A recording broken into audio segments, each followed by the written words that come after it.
किसान साथियों नमस्कार। आज हम लोग एक नए जैविक उत्पाद के बारे में चर्चा करेंगे। जैसे देखते होंगे आप लोग, सुनते होंगे कि आजकल मृदा में कार्बनिक पदार्थों की मात्रा घटती जा रही है, मृदा में जैव उर्वरकों की कमी होती जा रही है, जो हमारे लाभदायक जीवाणु हैं उनकी कमी होती जा रही है। हमको राइजोबियम कल्चर अलग से देना पड़ रहा है, पीएसबी कल्चर देना पड़ रहा है, केएमबी कल्चर देना पड़ रहा है। इसी तरह से हमको जो है जिंक के लिए भी अलग से कल्चर देना पड़ रहा है। ऐसा इसलिए करना पड़ रहा है कि हमारे जो ये फास्फोरस है, मतलब ये जो पोटास है, ये सारे तत्व मृदा में अनुपलब्ध फार्म में, ऐसा इसमें रासायनिक परिवर्तन हो जा रहा है कि इसमें जो है मृदा में है लेकिन पौधे को उपलब्ध नहीं हो रहे हैं। इनको अवेलेबल फार्म में लाने के लिए और दूसरा वातावरण से जो नाइट्रोजन है उनको जो है मृदा में एकत्रित करने के लिए कुछ सूक्ष्म जीवाणुओं की आवश्यकता होती है। उसके लिए अब अलग अलग उर्वरक डालने की आवश्यकता नहीं है। इफ्को ने एक जो है जैव उर्वरक तैयार किया है, तरल कंसोर्टिया, लिक्विड कंसोर्टिया है। इससे जो है एनपीके और जिंक, इसके सबके जो है इसमें जो है इसको फ्री करने वाले बैक्टीरिया हैं। इसके प्रयोग से मृदा में जो लगभग 15 से 20 किलोग्राम नाइट्रोजन, 20 से 25 किलोग्राम उसमें जो है फास्फोरस और 10 से 15 किलोग्राम पोटास प्रति हेक्टेयर जो है ये मृदा में अवमुक्त हो जाती है। इसके लिए हमको जो है अलग से इसमें कुछ नहीं करना पड़ता है।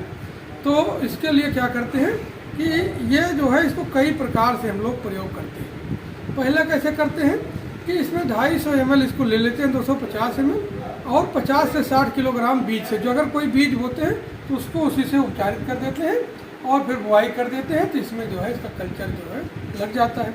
दूसरा तरीका है, जैसे कोई हम सब्जी की फसल लगा रहे हैं, कोई जड़ वाली फसल लगा रहे हैं, धान लगा रहे हैं, तो उसकी जड़ों को हम उपचारित कर देते हैं। उसमें क्या करते हैं 3-4 लीटर पानी में 250 ml जो है ये कल्चर डाल देते हैं और उसकी घोल में जो है 15 मिनट से लेके 30 मिनट तक उसको डिप कर देते हैं।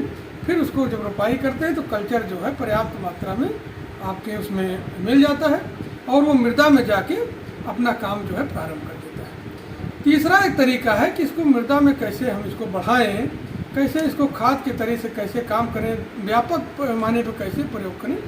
तो इसके लिए हम इसको क्या करते हैं, इसमें 300 से 400 ml या 500 ml तक इसको जो है 80 से 100 किलोग्राम हम इसमें ले लेते हैं गोबर की सड़ी खाद। सड़ी खाद नहीं उपलब्ध है तो वर्मी कंपोस्ट ले लेते हैं, वो भी नहीं उपलब्ध है तो मिट्टी ले लेते हैं और बालू ले लेते हैं। उसमें इसको भली भांत मिला लेते हैं।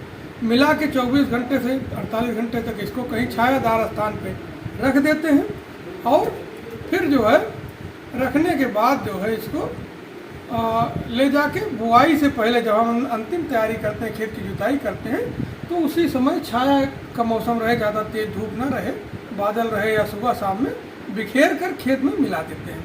तो इसको लगभग हम 1 एकड़ खेत में मिलाते हैं, इतना जो है। और फिर आप देखेंगे कि जितना आप फसल ले रहे हैं उसमें 20 से 25 जो है 20 से 25 % जो है आपको फर्टिलाइज़र कम देना पड़ता है और उत्पादन जो है आपका 20 से 25% बढ़ जाता है। तो अब इसको हमको विशेष ध्यान देना है कि इसका भी हम लोग प्रयोग करें, क्योंकि जब तक भूमि में जो है लाभदायक जीवाणु नहीं रहेंगे तब तक आप खाद डालते रहोगे।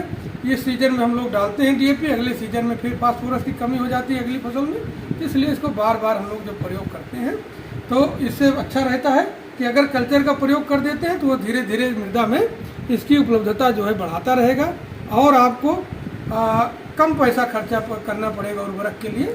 तो ये आप विशेष ध्यान रखें, आपका उत्पादन भी बढ़ेगा, खाद भी कम डालनी पड़ेगी और मृदा की जो दशा है वो भी सुधरेगी। जो इसमें हमारे उर्वरक अनुपलब्ध फार्म में चले जा रहे हैं वो भी उपलब्ध हो जाएंगे। तो इसका विशेष ध्यान रखें, आप लोग इसको ध्यान से इसका प्रयोग करें। धन्यवाद।